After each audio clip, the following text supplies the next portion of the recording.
जवाबदेही केवल विद्यालय के प्रधानाचार्य को है, जिला विद्यालय निरीक्षक के कार्यालय की जवाबदेही नहीं बनती। बिल्कुल सही कह रहे हैं। ऐसा तो कोई संविधान का हक विशेषाधिकार का नहीं देता है कि उत्तरदायित्व तो मेरा रहेगा, आपका नहीं रहेगा। आपका भी उत्तरदायित्व होगा, आप भी समाज से जुड़े हुए, शिक्षकों से जुड़े हुए। किसी कर्मचारी का अगर फाइल गई है और वो 2-2 साल तक लंबित है, 1.5 साल तक लंबित है, वो क्यों नहीं होती? तो और अगर कार्यालय पे मैं ये कहता हूं कि कोई फाइल जाती है, आप टाइम बाउंडेशन बना दीजिए, वो एसीपी की हो, चाहे चयन वेतनमान की हो, चाहे प्रोन्नत वेतनमान की हो, एक समयबद्ध तरीके से उसका निस्तारण क्यों नहीं हो जाता है?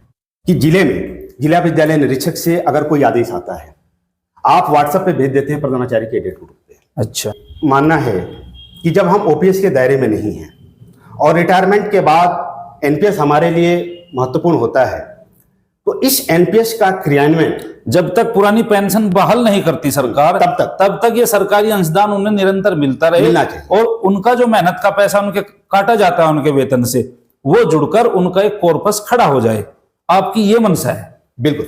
मैं आपको थोड़ा सा अगर समय हो तो मैं डिटेल से इस बारे में आपको डिटेल से हम बात करेंगे सचिन चिकारा से, आप केवल संक्षेप में बताएं। संक्षेप में आपको बस इतना ही कहूंगा कि कई विद्यालय ऐसे हैं जिनके पिछले 26 महीनों का उनके वेतन से कट गया है, वो प्राण खाते में नहीं गया, और जब तक वो अंशदान प्राण खाते में नहीं जाएगा तब तक सरकारी अंशदान उसमें आएगा नहीं, और जब तक सरकारी अंशदान उनके खाते में जुड़ेगा नहीं 14% जो है, उनसे फिर उनका जो है इस समय शेयर मार्केट काफी अच्छा उसके लिए कोई खास कार्य योजना आपके नव्या फाउंडेशन ने, दीपक नैन जी के नेतृत्व में जो अध्यक्ष है इस फाउंडेशन के, सचिन चिकारा जी भी इसके सदस्य हैं, तो आपने वो बनाई है कोई ऐसी योजना?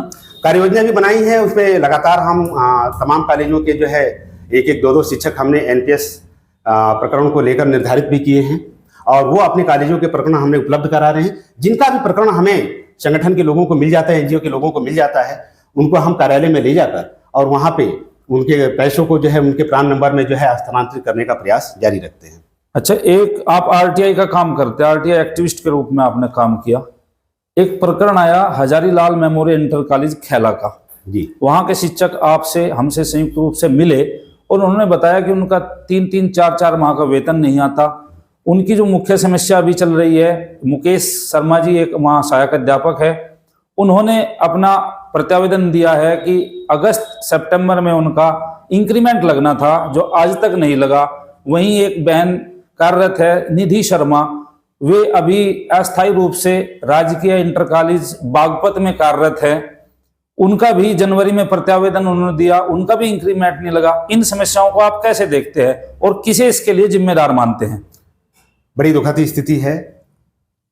इस खास मुलाकात में भास्कर समाचार कहने में इस मंच से मुझे कोई संकोच नहीं है कि इस समस्या को लेकर जिस विद्यालय का नाम लिया आपने, उसमें कुल 5 टीचर कार्यरत हैं, प्रधानाचार्य को लेकर कुल 6 शिक्षक हैं वहां पे, और वहां पे जो भूतपूर्व प्रधानाचार्य हैं वो मैनेजमेंट फैमिली से भी वहां पे आते हैं, और उनके द्वारा इन जिस तरीके से इन शिक्षकों का शोषण किया जाता रहा है।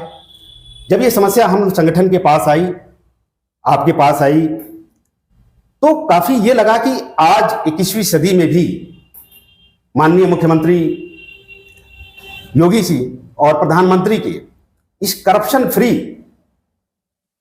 विचार में भी इस तरह के कार्य, कोई भूतपूर्व प्रबंधक जो आज के टाइम में वहां पे न प्रधानाचार्य है न प्रबंधक के दायित्व पे भी है, लेकिन जिस तरीके से उन्होंने वहां पे प्रयास किया है और बहुत हद तक सफल भी हो जा रहे हैं, इसमें कुछ लोग भी शामिल है कार्यालय की, इसमें कोई दो राय नहीं है, बगैर उनके मिलीभगत के हो नहीं सकता, और इनके उत्पीड़न करने का कार्य लगातार है। आपको बता दें कि जिनकी आपने बात किया मुकेश शर्मा से, वो रिटायर्ड आर्मी पर्सन है जी, ईमानदारी से अपनी क्लासेस लेते हैं, वहां पे जाते हैं विद्यालय में समय से।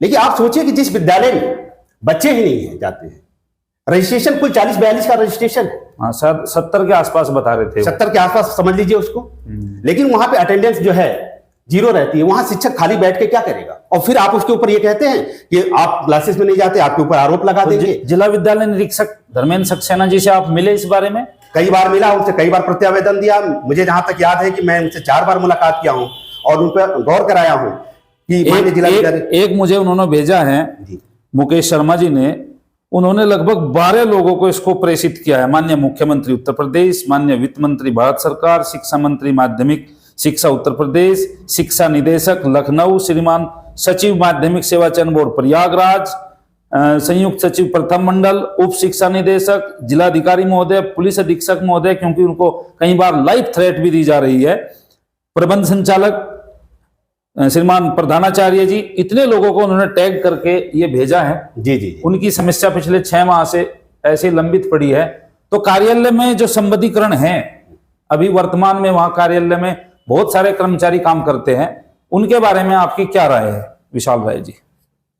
देखिए, अगर किसी विद्यालय की 4-4 महीने से वेतन नहीं मिलता है तो यह अभी 2 महीने का कल आ गया उनका। कल आ गया, लेकिन वो बहुत प्रयासों से और कई बार जिला विद्यालय निरीक्षक को फोन करने के बाद आया।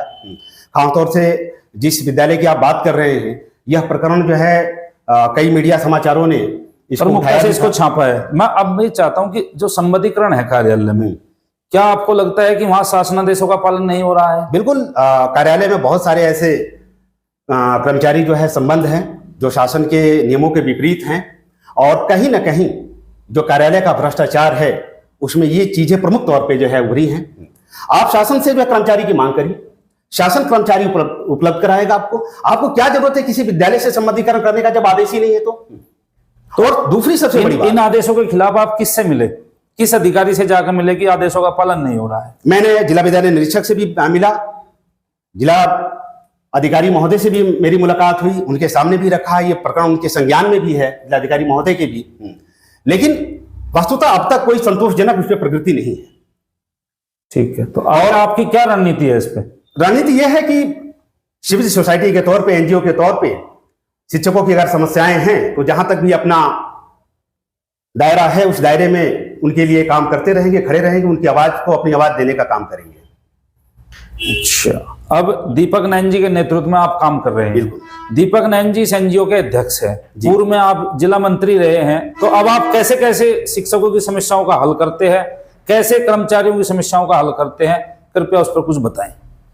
देखिए, सीधी बात यह है कि जब हमारी सरकार की ये पॉलिसी है, आदरणीय यशस्वी मुख्यमंत्री योगी जी ये कहते हैं कि भ्रष्टाचार किसी भी लेवल पे हमें पसंद नहीं है, और अगर कार्यालय पे मैं ये कहता हूं कि कोई फाइल जाती है, आप टाइम बाउंडेशन बना दीजिए, सिटीजन चार्टर एक्ट का पालन किया जाए। डेफिनेटली आप सिटीजन चार्टर पालन बनाएं। आप ये देखिए, चयन वेतनमान का प्रकरण आया कार्यालय में, आप कहते 15 दिन के अंदर हो जाएगा।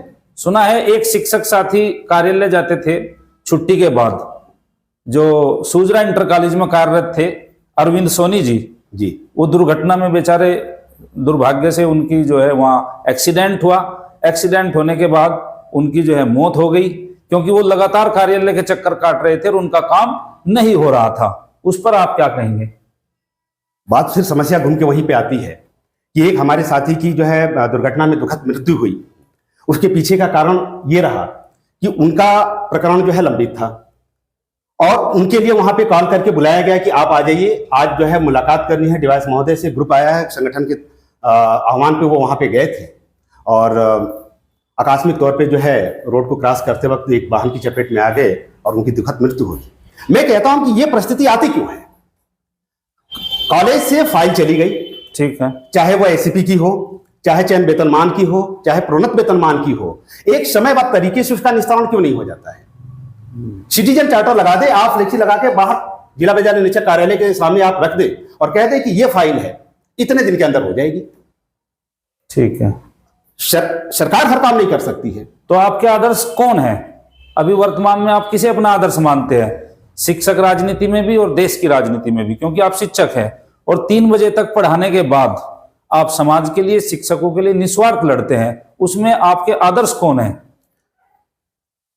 जहां तक आदर्श की बात है, मैं आदरणीय प्रधानमंत्री नरेंद्र मोदी जी से काफी प्रभावित हूं, योगी जी से काफी प्रभावित हूं कि किस तरीके से जन कल्याण की बात वो पिछड़े तबकों में जाकर करते हैं, उससे काफी एनर्जी मिलती है।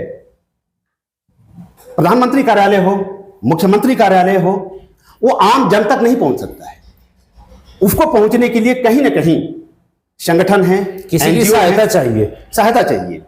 और एक अंग के रूप में जब आप काम करते हैं, जब कोई कमजोर व्यक्ति है उसकी आवाज देते हैं, उसकी आवाज के लिए आप सशक्त भूमिका बनते हैं, और उसकी आवाज में जब आप अपनी आवाज देते हैं तो कहीं ना कहीं जो संबंधित कार्यालय है उसमें आकर अपनी आवाज जब देते हैं तो वह समस्या का समाधान होता है त्वरित तौर पे। तो आप शिक्षक साथियों को, कर्मचारियों को क्या सुझाव देंगे कि जिससे उनके काम भी हो जाएं, उन्हें कोई करप्शन से भी ना गुजरना पड़े, किसी प्रकार का शोषण भी उनका ना हो, तो आपके उनके लिए क्या सुझाव होंगे विशाल राय जी? सुझाव के तौर पे अगर देखा जाए तो शिक्षक साथियों से मैं यही आग्रह करना चाहता हूं इस मंच के माध्यम से कि जो भी उनकी समस्याएं हैं खासतौर से शिक्षकों से जुड़ी हुई, वो हमारा जो नव्या फाउंडेशन है और इनके पदाधिकारी जो हैं या इसका जो भी मेंबर है, एक्टिव मेंबर हैं, उनको आप अपनी शिकायतें लिखित रूप पे दे दें। प्रकरण उनका जो जिला विद्यालय निरीक्षक कार्यालय में किस स्तर पर पेंडिंग हुआ है, कितने दिनों से पेंडिंग हुआ है, बाकायदा इसकी विस्तृत आख्या के साथ जो है उपलब्ध कराएं, तो निश्चित तौर पर संगठन आपके लिए खड़ा रहेगा, लड़ेगा और अपने पूरे सामर्थ्य के साथ, पूरे मनोवेग के साथ जो है आपकी समस्या का समाधान कराने का जो है ईमानदारी के साथ जो है प्रयास करेगा। तो ये नव्या फाउंडेशन में आप काम करते हैं, उसी के लिए आप आह्वान कर रहे हैं जी। तो नव्या फाउंडेशन की जो आप यहाँ बात कर रहे हैं, ये अभी नवोदित एक संगठन बना है और उस संगठन के माध्यम से आप न केवल शिक्षक कर्मचारियों की बल्कि अन्य जो सामान्य नागरिक है उनकी भी मदद करने का प्रयास करते हैं, अन्य जो सामाजिक कार्य है उन्हें भी आप करने का प्रयास करते हैं।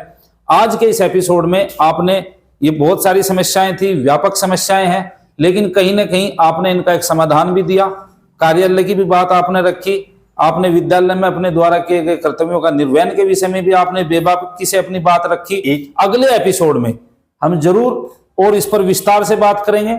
इस फाउंडेशन के अध्यक्ष दीपक नैन जी हैं, उनसे भी हम बात करेंगे।